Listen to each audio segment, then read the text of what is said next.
September Vaudrey and her husband Scott have been married for 32 years. They've got 5 grown children and 2 grandchildren. Before May 31st, 2008, their life was just about perfect. But on that day, with one phone call from the ER, September's whole world changed. Everything she knew and believed was shaken to the core. And good to have you with us today to hear this incredible, not just a story, but just how God moves through all kinds of life. And in colors of goodbye, you can put the pen to paper and create a memoir for what happened on that day and since. So tell us a little bit about that day in May. Well, it was a great family day. Actually, we were having a large gathering at our house that morning, and then my daughter Katie was home from her freshman year of college and left about 3 o'clock to go to her first day of her summer job. And about an hour later, I got the phone call of every parent's worst nightmare. It was from a hospital asking us to come down, that Katie had been in a car accident. And what we learned was we went down there. She was in a coma. She had a broken neck. She had a basal skull fracture. And she was on life support, and she was unresponsive. And about 9 o'clock that night, about 6 hours later, they declared her brain dead. And she had had this massive bleed in her brain, and we didn't learn until the next day that actually she had had a ruptured aneurysm, which had caused the car accident. And really, it was the massive bleed that killed her. Like you said, every parent's worst nightmare. Yes. What happened from that point? I would imagine that, right from that moment, you get numb and everything just becomes very tunnel vision, and it's hard to breathe and cope. What was that like? Well, it is. You do kind of go into this grief fog, but it also is very crystallizing and clarifying. One of the first things, even in the hospital, that I thought was, I've lost my daughter. I will not let this cost me my marriage and my family. That thought came to you? Yeah, at the hospital. I thought, it was almost like it brought out some fight in me, and we kind of, my husband and I are super different personalities, and right from the very beginning we knew we needed to navigate this in the most authentic way possible, true to ourselves, and not try to put pressure on the other one to respond how we think they should, and we had to kind of just give each other freedom to, like, you need to be your introverted self, I will be my extroverted self. And so, yeah, we had a very clarifying, I think, understanding of what it would take to get through this in a healthy way. And I read that you actually left the hospital that very day. Before leaving, just took a walk outside, but and you sensed God's peace in that moment. Yeah, it was a very unusual thing for me. I would be slow to say that I often hear God speak to me in some kind of audible way or something, but what happened was I went outside to try to call my mom and let her know what has gone on. So at this point, our younger kids have not arrived at the hospital yet. Our older children are in California still trying to catch a red eye up here, and I just am trying to get a hold of my parents and let them know. And I'm trying to dial the phone, and I can barely, my hand is shaking, I can barely hit the buttons, and then this overwhelming sense of peace just like rushed over me. And I put my hands down, I just looked up, and this hospital, little hospital, is located in a beautiful part of town, and towering old ancient oak trees, blue skies, little white fluffy clouds. And it was that time of year, it was May 31st, and it was a time of year where in Illinois anyway, the cottonwoods are in bloom, and so little tufts of cottonwood down were floating through the sky. And I sensed God say to me, I am good. This circumstance doesn't change my character. It doesn't change who I am. I am good. And I thought, can this be true? If this situation turns south and does not turn out well, is God good? And it didn't turn out well. And, as I mentioned earlier, Katie was declared brain dead. She was an organ donor, so we had about a 24-hour vigil to say goodbye to her and get her ready for her organ donation surgery. We're very proud of the fact that she was an organ donor. And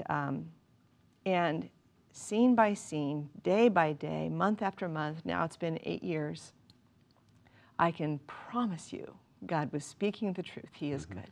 Well, September, I'd imagine you already had a relationship with God when this Yes, happened, right? yes. For the person who's watching and may not be in that place Yeah. with God, can you declare with all certainty that He is still good? Because sometimes we think God is picking on us. And, Yeah, you know, something totally. terrible happens. Yeah. What do you say to that person to give them hope? Yeah, that's a great question. I did have a solid relationship with God when this happened. And even if you have a solid relationship with God, I think often the tendency can be to try to put some kind of a shiny, happy Christian response on it, which is not what we see in Scripture. It's not what I think God calls us to. I think He wants our messy, untidy, honest selves, and that's what our family tried to bring to Him, and He met us there. If you don't have a relationship with God, I think one of the things that I encourage people to do is just be open-handed toward Him or toward the possibility that He can be there for you. If you stay open-handed and you don't shut Him out of the dialogue, I think that's where the peace of God, you're inviting Him to show up. You're inviting Him to prove Himself. He's more than capable of proving Himself, but not if we do this, and not if we are not even willing to engage Him in our journey and bring our honest mess to Him. And how has losing a child affected that relationship? You know, I mean, that word came with peace, saying, I am good, and things didn't turn out the way that you had hoped they would. Well, I think that for me, it was probably, it took me about 3 years really to resolve my conflict with God over this. And I say that term resolve loosely because I think it'll be a lifelong journey. I think certainly with death of a child, I think death of any significant loved one. Frankly, death comes to us in all kinds of ways. Death of a dream, death of a relationship, death of a marriage, death of our health, like our health is failing us. There's all kinds of ways that we experience pain and loss. And I think that God invites us to the same exact, pain is pain.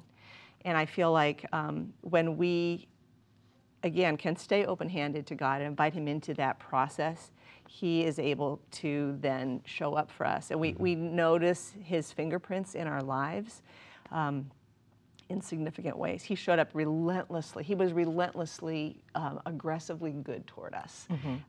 You know, showing up through friends, through circumstances that I don't know how else to explain other than they were somehow orchestrated in their timing by God. Any specific examples of how He showed up? There's a bunch of them in my book that I described, but one that comes to mind is Katie had planted that May, during that her first month home right before she died, she had planted these petunias for me. I had a surgery on my wrist. I couldn't do any gardening. So she plants all these petunias for me in all of my barrels and planters. And then she dies. So all summer long, these flowers, of course, I let her pick out which flowers. They're bright, obnoxious, pink, loud, you know, classic Katie petunias. And all summer long, they were a gift to me, you know, and then they froze as when fall came, and they died. And that day that they froze and died, it just rocked me, and I had a hard time gaining my footing. I went to work, I kept crying, I couldn't pull it together. I went home, and a neighbor knocked on my door about a half an hour later, a woman that I don't know very well, with another woman I had never met. And this other woman said, I know it's been 4 months since you lost your daughter, and I don't know why it's taken me until now to come here, but my husband and I own a landscape company, and we want to plant a tree in your yard, something living to remember your daughter by. And so on that very day when something living had died that reminded me of my daughter, this neighbor randomly, I don't know why today, but here I am, you know, and, you know, I hugged her and I said, well, let me tell you why today. And I just had a strong sense that it was God's tender care for me, that on that day when I was grieving some frozen petunias, Kim and Lois show up at my house, and a couple days later we had this beautiful maple tree planted in our yard to remember our daughter by season after season. Wonderful. September, we've just got a few moments left. For someone watching today that's going through a time of grief and a time of loss, what would your encouragement to them be? You know, I think that rather than trying to muscle through, that I would encourage them to be real and authentic, to feel the feelings they need to feel, to name the layers of loss that they've gone through, to build a posse of people around them that can help them through the acute season of grief. And then again, to stay open-handed and invite God into your story. Amen. He's trying to break through into your story. Amen. Thank you so much for joining us. We're going to have you back for another show because there's so much here. To connect with September Vaudrey, you can go to septembervaudrey.com or go to harvest-tv.com. Pick up a copy of Colors of Goodbye. Powerful, powerful story of hope in the midst of despair. Coming up later, your prayer requests, but up next, Brian Bush with the latest news that's breaking in Jerusalem. We'll be right back.